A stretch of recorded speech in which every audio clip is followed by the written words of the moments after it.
We start off this episode in the bunker under the mystery shack where the portal is flaring up. The fact that light is visible through the vending machine is something that I will bring up later again with a bit more context. Considering this is, spoiler alert, radioactive waste, this is definitely not good for Stan's health. We also can't be missing the obligatory dramatic countdown, of course. And while we're already on the topic of the timer, it's not running correctly. The time between each second ticking down is, first of all, inconsistent in general, and secondly, it's not even a full second between each tick. Now to something where I would really appreciate some help from all of you in the comments, because after a lot of searching online, I was not able to figure out what part of Oregon is depicted in this map in the journal that Stan has in front of him. Said map depicts hotspots of gravity anomalies, by the way, that are a result of the portal starting up, and those anomalies can apparently lift a boat, but have trouble lifting Stan's head. These anomalies seem very selective in general, considering that only McGucket, his glasses, and the laptop are lifted up, but nothing around him. Speaking of the laptop, it currently shows that the portal has been activated. Have you ever had one of those dreams where you're falling, just wake up abruptly? Yeah, well, I don't know how the twins didn't wake up after literally falling. The picture frame and the seismic warning monitor back in the lab are both very inconsistently placed. The first time we see the table, the picture frame is standing on the right side, and the monitor is not visible at all, which would be correct considering it's standing on the left side of the table. But now the picture frame is standing on the left side, and the monitor is kind of looking like it's standing more or less in the middle. And that's not the only inconsistency, there's also the journal being blown shut from non-existent winds underground, even though Stan already slammed it shut earlier. I already went over this in detail in the last episode, but this is one of those shortened intros. These two pictures are actually from prior episodes, this one from episode 21 and this one from episode 2. The Pines collectively decide to set off very questionable fireworks from the roof, but beside those questionable fireworks, there's a Stanvac, which we saw in the Dreamscaperers episode. A little heads up because this one is definitely up for interpretation, but considering the significance of this episode, Mabel's sweater might be hinting at just that this is a key episode, or that she is a key character in this episode. After narrowly avoiding arrest, they decide to extinguish the fires that they just caused with the fireworks with a water balloon fight. Oof, I feel that one. If you don't fill those balloons enough, they just slap like a wet sock. Stan wants to tell the twins about the portal after foreshadowing a bit by saying that it's unnatural for siblings to get along this well, but then bites his tongue just to get tackled by special forces a few seconds later. Also, I think it's pretty interesting how they used red laser dots to insinuate guns without showing any, because of course they can't. After they unnecessarily destroy half the shack and secure Waddles, they arrest Stan for allegedly stealing waste from a government facility. Either these two are clones, or they are so generic looking that they basically look alike. Stan's alibi for the crime he allegedly committed is that he restocked the gift shop at that time. There's a little animation error here with the logo on the tablet being mirrored compared to earlier, and right after, it's back to the original orientation. The agents tell the twins that Stan is not only being arrested for allegedly stealing waste from a government facility, but also because he is suspected to have a doomsday device. One of the special forces guys takes away the icy pop from Mabel, and frankly, it's kind of weird to take away and then eat an icy pop that a random kid has just been eating. In this scene, Stan says that, for once, he's actually innocent, which they can hear through two closed car windows for some reason, and then he shouts kids at the end. And if Stan isn't a ventriloquist, which he might be, the fact that his mouth isn't moving while he shouts is most likely an animation error. Hey, the muffin is back! Okay, I know I'm gonna sound like an asshole here, but they all look nearly identical, except for the skin tone. Is there some kind of criteria that you need the most generic face to work in a SWAT unit? Wow. Definitely not Stan's finest hour. His name is a very important detail for the next episode, by the way.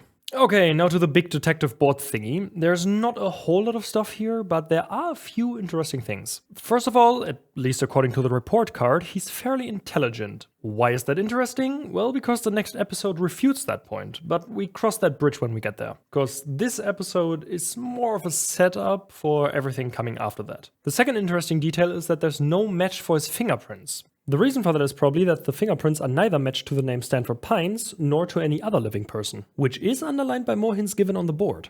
The license plate on his car also reads Stanley Mobile, which is kind of odd for someone whose name is supposedly Stanford. And the last thing that gives us as the viewer a hint to what's going on is lies, because it sums up this whole episode pretty nicely. I won't spoil what's gonna happen yet, because it's a nice reveal at the end of the episode, but even if you didn't watch the show, you probably put together that something is seriously wrong here. Anyways, moving on, Stan gets his one phone call, which by the way is just Hollywood bogus, to tell Zeus to guard the vending machine, who's currently buying stress food at Yumberjack's. So now has come the time for Suze to go from repair guy to repair man, as he puts it. He gets this insanely manly Junior Yum Yum Baby Time kiddo meal. And in that same moment, the door of his truck apparently also has somewhere else to be, because it looks like it's not there anymore. I also don't know where those hands are coming from, because he didn't move forward with his car and was just standing next to the ordering microphone thingy, and the drive-through window is a bit further. So either the employee just walked to the car, or more likely there's an underground tunnel to the microphone that the employees crawl through and then they pop out of the top of that thing to bring the meals to the customers. Okay, away from the drive-through discussions, back to the twins, who are inexplicably sitting in one of the agent's cars now, even though they got into a cop car earlier.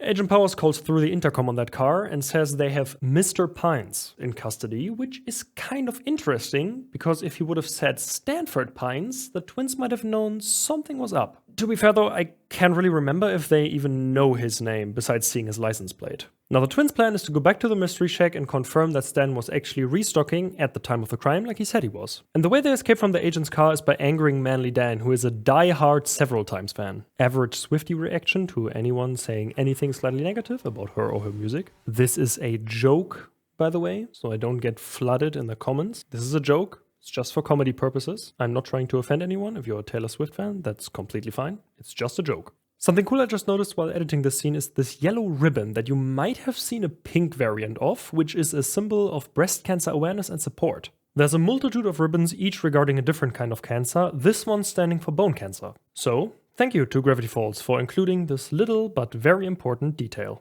After Agent Trigger foreshadows something about false identities and double lives, Dipper and Mabel display their ninja training by boarding a passing truck completely unseen. For real, how did they get on there? That doesn't make any sense. They're just kids and then they're suddenly on the passing truck. It doesn't matter. Before we get to see the twins arrive at the mystery shack though, we dip back to Stan, who's still thinking about how to escape. Where we get a little reference to episode 25, Suze and the Real Girl, with a picture of Will E. Badger in the background, the animatronic Stan tried to steal. We also get to witness another gravity anomaly, which are increasing in strength, and I'm not certain how the top of that water tower just flew upwards, because I assume they would be bolted down. It would be very much appreciated if you could enlighten me about this, if you know more about it in the comments. We also get another glimpse into McGucket's hut, where the countdown on the laptop has changed color now, or maybe different countdowns just get different colors on that thing. When McGucket packs his bag, he puts something in there that's probably alcohol with a funny label. That label says sassafras, which I've heard before and thought it was just something that you called someone similarly harsh to dingus or something. Well, I decided to search online and I kind of went into a tiny rabbit hole.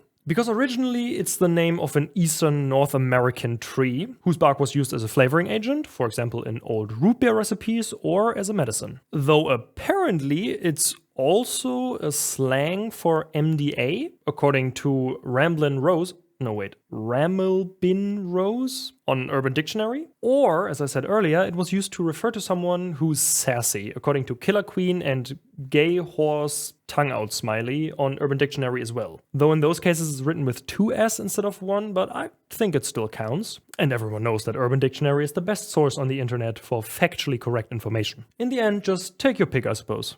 Do you remember how McGucket and a beaver were in Mabel's future matches pile? Well, that doesn't seem to have worked out, because he calls her raccoon wife. Back to the twins who have arrived at the mystery shack, and I don't know if you're ready to follow my upcoming unhinged ramblings about the window of the mystery shack and their continuity, but I feel like my mind is unraveling after looking at this and finding more and more inconsistencies, and I want to get done with this lunacy. First of all, the easy stuff. This is the window of the twins' room, which is broken in this shot, but not in the prior one, even though it has been kicked in already. Now for the actually unhinged stuff. This window that was kicked in wasn't even kicked in. I thought we saw them swing through it like Tarzan, but no. That was a different window that just looks fairly similar to this one. The window they broke through is supposedly the one above the porch, which is visible in multiple other episodes, for example Season 1, Episode 3, when Dipper and Sherlock Holmes climb through it onto the roof, or Season 2, Episode 10, Episode 30 if you will, in the opening shot, where it doesn't have the bill mosaic though. Before, I thought these two windows were the same because they looked so similar, and I thought they just fumbled by not showing the outside glass panes while doing the inside shots. But they are two distinct windows. And there's not only an inconsistency in the fact that this window is broken when it shouldn't be. No.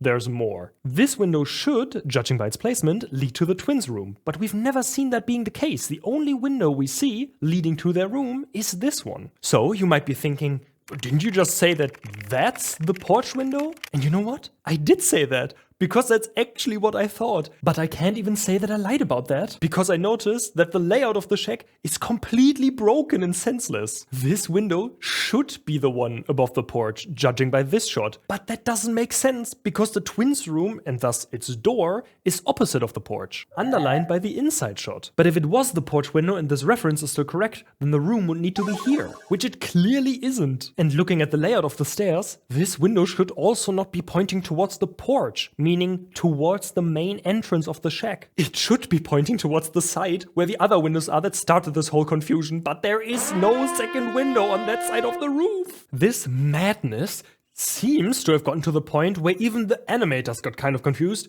because the window doesn't even exist consistently. Season 1, Episode 1. Establishing shot of the shack, the window is there. Literally in the same episode, poof, window gone. Same as in Season 1, Episode 4, Season 1, Episode 16, and Season 1, Episode 18. Bottom line, the layout is a complete mess, and thinking about it makes you lose your marbles.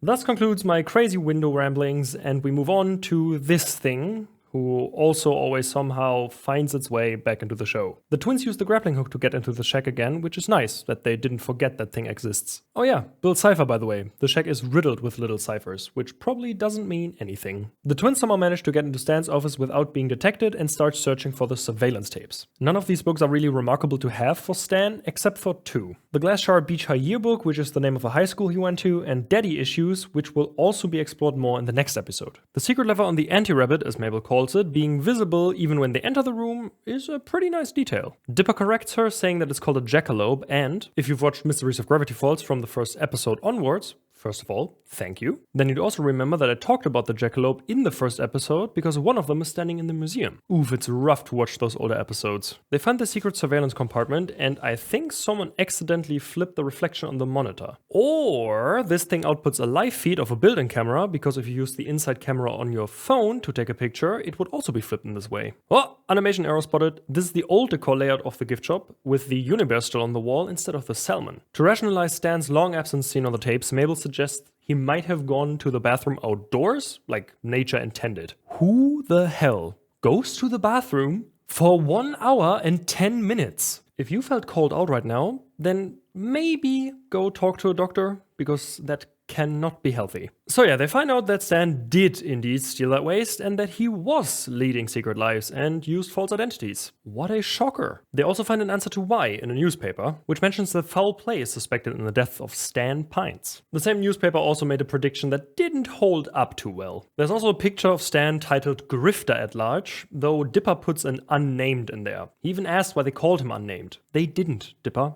You did. Now the twins suspect that Stan might not even be their uncle, discussing what all of this means, while we get a dramatic shot of the timer ticking down with roughly 16 minutes left. They also find the secret code to the hideout, or at least what the input for it would look like, because there's no order given, which means there would be 120 possible combinations if my math is mathing. And you know what? Let's do a little math lesson with Niceless, so nobody can say that I'm not using these videos to teach something important. For this kind of combination, where if you use one of the options once, you can't use it again, the formula is n times n minus 1 times n minus 2 and so on until you reach times 1, with n being a positive integer. An easy example would be you pulling cards with A, B, and C written on them out of a bag, with the order mattering, so drawing A, then B, then C would not be the same as drawing B, then A, then C. First you have 3 choices, then 2, then only 1, which would lead to 6 possible combinations. For the hideout code, that would result in our formula looking like this: 5 times 4 times 3 times 2 times 1.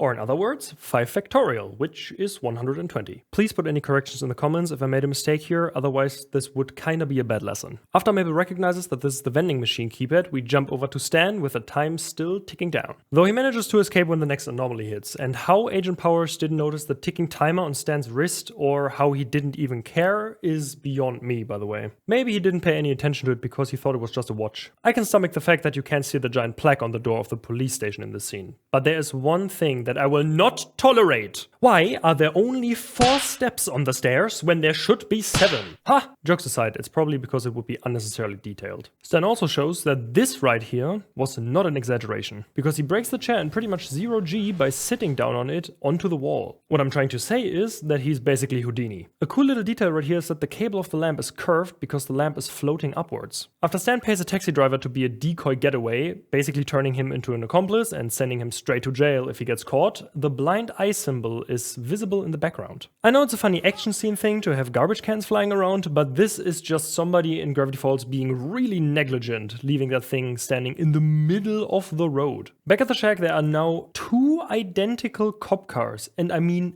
identical. They even got the same bullet holes. This was probably just copy and paste, and unnecessarily so, because there was only 1 car before, and that car was technically the one the twins were driven away in. Technically, because as we saw earlier, they were then sitting in one of the pickups. The whole armada is moving out to search for Stan, which seems pretty stupid to not at least keep a few guys around there, but hey, what do I know? So, Suze's time to shine and to be adopted by Stan and change his name to Stan Jr. has come at last when he sneaks in to protect the vending machine, which works as well as you thought it would. Neither the Unibear nor the Salmon are visible here, even though they should be, which means this is definitely an animation error. The code that Dipper puts into the vending machine, 1ABC3, is not the same code that we saw in episode 1, episode 20, or episode 21, where it was AB1C3. Funnily enough, Dipper reads the code as A1BC3, which makes sense considering how it was written down on the note, but then how did he know to put in a different order? I guess we'll never know. And at least the codes I just mentioned all had a length of 5, consisting of the same numbers and letters, though there's an instance in the memories in episode 19 where Stan inputs a completely different code, which isn't the same amount of buttons pressed, nor is it the same ones. That code includes the number 2, but misses 1 and 3. Ah, Unibear's back. A minor but still pretty fun detail is that there's an alternate version of the Gravity Falls theme playing in the background when they see the secret passage. A 6-fingered handprint, like the authors. Stan is still on the run while they are taking a relaxing elevator ride down to the lab, with a mysterious other door between the floors. On this shot of the lab where the portal is nuking your retinas, you can faintly see the picture frame standing on the right side of the desk, even though it should be standing on the left, which it is a few seconds later. You remember how, at the beginning of the episode, I said that the fact that light is visible through the vending machine is something that I will bring up later again with a bit more context? The fact that light is visible through the vending machine is something that I will bring up later again with a bit more context. That later with a bit more context is now, because now we've seen how deep underground the lab actually is, and I don't really see a way to explain how the light from the portal could even reach the machine, let alone be strong enough to bleed through the sides like that. When Dipper finds the 2 other journals on the desk, they look like they're laying fairly close to the edge of it, but in the previous shot, they aren't visible at all. This could have been used to give the reveal more dramatic effect, but it doesn't really do that because we already knew that Stan had them.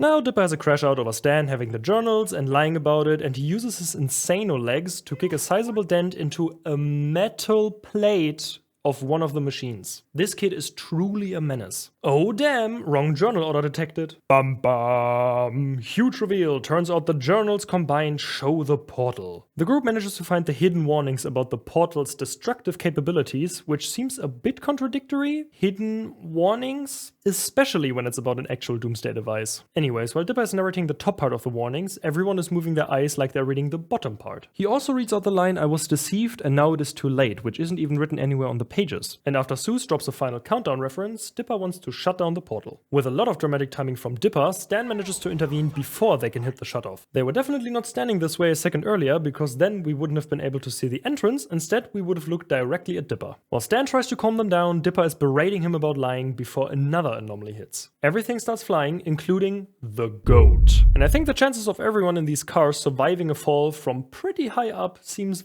fairly slim. Also, 2 oranges for 31 cents? In this economy? This anomaly is even strong enough to rip apart houses. Mabel is trying to shut down the portal again, protected by Zeus, and even though this is a pretty short scene, it's heart-wrenching to watch Mabel tell Stan that she doesn't even know if she can believe anything he said, even that he's her grunkle. He tells her that there are some bad things said about him, some of them are true, but that everything he's worked for has been for this family. And then we get 2 of my favorite shots from the whole series, when Mabel lets go of the button and floats in front of the portal.